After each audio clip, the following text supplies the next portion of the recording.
নমস্কার। আজকে আপনাদের সামনে আমি মোবাইলের নিয়ে কিছু কথা বলতে চাই। অনেকে বলে দেখবেন যে মোবাইল এসে আমাদের ছেলে লেখাপড়া সব চলে গেল, শুধু গেম খেলে খেলে। আচ্ছা বলুন তো, আগে তো মোবাইল ছিল না, তাহলে বৃদ্ধ ওই মা বাবারা মূর্খ হলেন কি করে? দেখবেন ওই বৃদ্ধ মা বাবারা নিজের নাম সই করতে পারে না, দেখবেন শুধু টেপনি দেয়। তাহলে কেন? আগে তো মোবাইল ছিল না, তাহলে তাদের লেখাপড়া অনেক হওয়া দরকার, কিন্তু হয়নি কেন? আর এখনকার ছেলে গেম খেলে। তাহলে বলুন তো, এখনকার ছেলে কজন মূর্খ আছে এটা আপনারা বিচার করবেন। তবে একটা কথা দেখবেন, যে বছর বেশি বৃষ্টি পড়ে অনেকে বলে বাবা এবছর এত বৃষ্টি, ভগবানের বিচার নাই। যদি বৃষ্টি না হয় ভগবানের বিচার নাই, সবতে কিন্তু ভগবানের দোষ দেয়। সেই মতো এখনকার মানুষ শুধু মোবাইলকে দোষ দেয়, কিন্তু মোবাইল এসে আমাদের কত যে উপকার হয়েছে সেটা কিন্তু কেউ লক্ষ্য করে না। তাহলে মোবাইল এসে কি কি কাজ হয়েছে একটু ভালো করে লক্ষ্য করবেন। দেখবেন আগেকার মানুষ পয়সা রাখার জন্য একটা বড় বাস্ক কিনতেন, ওই বাস্কটা কোথাও নিয়ে যেতে পারতেন না। কিন্তু এই মোবাইলের যুগ এসে 50,000, 60,000, 70,000, 80,000 মোবাইলের মধ্যে পয়সা রাখুন, যথা ইচ্ছা তথা নিয়ে যান। তাহলে আগে যখন মোবাইল ছিল না, ওই দিদি দাদু মাদের কত কষ্ট হতো জানেন?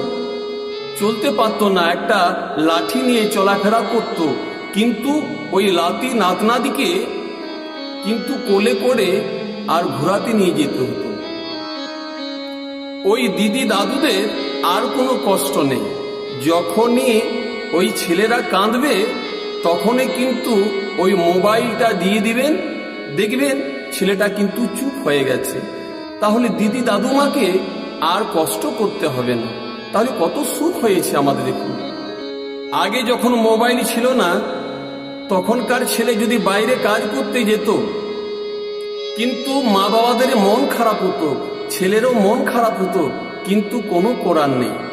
কিন্তু এখন মোবাইলের যুগে ছেলেরা যদি বাইরে কাজ করতে যায়, ওই ভিডিও কলে এখন দেখাশোনা চলছে। তাহলে এই মোবাইল এসে আমাদের কত ভালো হয়েছে বলুন তো। আগে মেয়েদের বাবারা ওই পাত্র খোঁজার জন্যে 7 জোড়া চপ্পল খেয়াত, তবু পাত্র ঠিক হতো না। রোদের বেলা একটা ছাতা নিয়ে যেত, আমি নিজের চোখে দেখেছি, তবু পাত্র খুঁজে পেত না। কিন্তু এখন ওই মেয়েদের মা বাবাকে কোথাও যাবার দরকার নেই, এখন মোবাইলে সবকিছু হচ্ছে, মোবাইলে দেখাশোনা হচ্ছে। আর কত ওই ছেলে মেয়েদের এই মোবাইলে কিন্তু বিবাহ হচ্ছে। তাহলে কত ভালো হয়েছে।